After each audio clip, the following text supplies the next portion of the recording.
up, y'all? It's your man, Abuamerican. I didn't realize how, what do you say?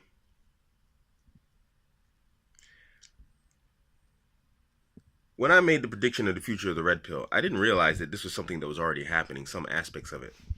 Um, that my prediction would be so sudden. But apparently I missed something somewhere. That 12 o'clock moment where I was asleep and things, started to change and I didn't notice it.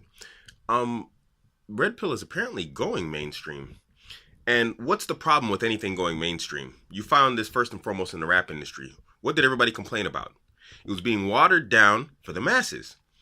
And now that we find that red pill ideology is being popularized for the masses, the same thing is happening to the red pill message. The red pill message is being watered down for those who, we agree, but I just gotta stay buddies with everybody. Those type of people. The people who want to market and make money off of this, and it's nothing more than money for them. It's less of an ideology, and it's more of hey, how can we cash in on this now? No, I don't want to attack anybody. I don't see any sort of solutions in that. I don't see any sort of good in it. People are out creating stuff, and you know how I feel about people attacking content creators. Unless you're just completely cashing in on crap, I find it to be problematic for you to attack content creators. But I've ran into some sites, some pages, some people, and I've come to realize that really when you dig deep and you look closely, what the red pill is about, they haven't internalized it. They've capitalized on it, but they haven't internalized it. Do you see what I'm saying? It's a means of making money. And this is good and this is bad. It's good because the message will be spread.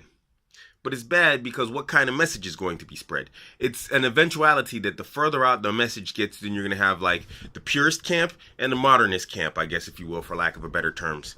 And right now, the spread of the message will automatically and intrinsically, naturally lead towards more purists in that sense. And that's a good thing. People who see the socialization and the BS for what it is, and they opt out of it, which automatically grows our numbers, which is a good thing. But at the same time, as it becomes mainstream, it makes it easier to sideline. It's a double-edged sword. And I actually, to believe it or not, I don't really promote my page here. I don't. And I've been asking some of my homies, like, should I start promoting my page? Should I really start pushing it? It's something I don't do. Everything you see here in terms of my Facebook, Instagram, Twitter, like I say at the end, is all organic from this page. I don't put this on my Abuamerican page on Facebook. I don't put my videos there, So any growth that I get comes from non-promotion. People are stumbling across what I do here. And I'm not saying I'm going to be some like superstar or, some great and popular individual if I start promoting my stuff.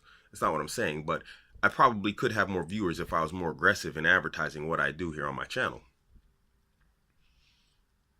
And it made me wonder, maybe I should start being a little bit more aggressive, because if we give these guys the spotlight, what's going to happen to the message?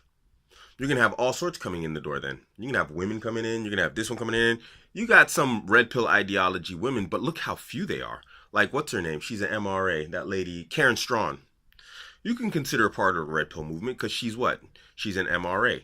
And she doesn't like water it down. She's not wishy-washy, She's not like one day, like if you read Esther Villar's book, The Manipulated Man, you see that she's like being intentionally, or she's intentionally misdirecting men with certain statements.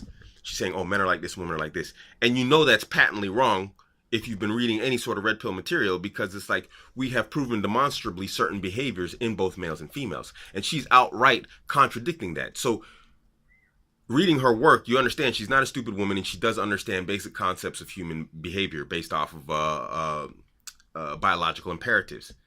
So she's being intentionally obtuse. You don't find Karen Strawn doing this. So what we're going to end up with is a bunch of women inside the group looking for attention, because, you know, wherever there's a bunch of men, you're going to find a bunch of women trying to get attention. And so they're going to jump on board, and they're just going to be like parroting whatever they think is going to get them the most likes. We're going to have dudes who see that happening, then they're going to jump on board because their only objective is to get girls, you know, and they don't know how else to function in life other than to try and get girls. So they're actually just blue pills trying to act like they're something they're not, in order to get girls, which they'll lose because they haven't internalized the red pill. It's a double-edged sword, you know, going mainstream. People want to keep their jobs, you know? It's real talk. I can be pretty darn callous in my speech here, because first and foremost, there's nobody at my job that really speaks English. There's like 2 people. And if they come and view my channel, you know, 90% of my bosses, they're going to have to rely on translations from somebody else that I could probably easily shoot down if I was brought into or pulled onto the carpet about it. They're not really going to care. Germans don't even really care about what I do here. You know, they don't give a damn, because a lot of the stuff that we talk about doesn't even really affect them. They have totally different problems. So, you know, but there aren't people who are in my position. There are people who they have to get up and they have to go to work here in like the UK. I'm in London right now, you know, and they're in other places where they're, you know, English is the native language. And, you know, you say something about the elite ruling class, aka women, and you're going to lose your job one day to the next. So those types are going to be the types that end up like storming the front, you know, acting like they've been on the charge from day one if red pill goes mainstream, and they're going to just try and do what? It's a cash and grab type of thing, you know, let's make some money and let's cut and run. And this is what I'm seeing. You know, people who have true red pill ideology, you know, intrinsically ingrained in them now because they've studied it and they've become it so much, they're being attacked by those who don't have it. But they're trying to jump onto the whole red pill alpha mentality type thing that's going on right now. And it's just a weird thing to watch, man. I don't know if it's good. Anyway, this is just a rant I wanted to make. I don't know. Let me know, people. What do you think? Should I start pushing this page or what? I don't know. I really haven't pushed it. You know, I really haven't. Maybe I should start. Because the mainstreamization of red pill ideology has started, and it's not a good thing. I don't know. Anyway, give me your opinion. It's your man, Abuamerican. Catch me on Instagram, Twitter, and Facebook, all at Abuamerican. Don't forget to hit like and subscribe. I'm out.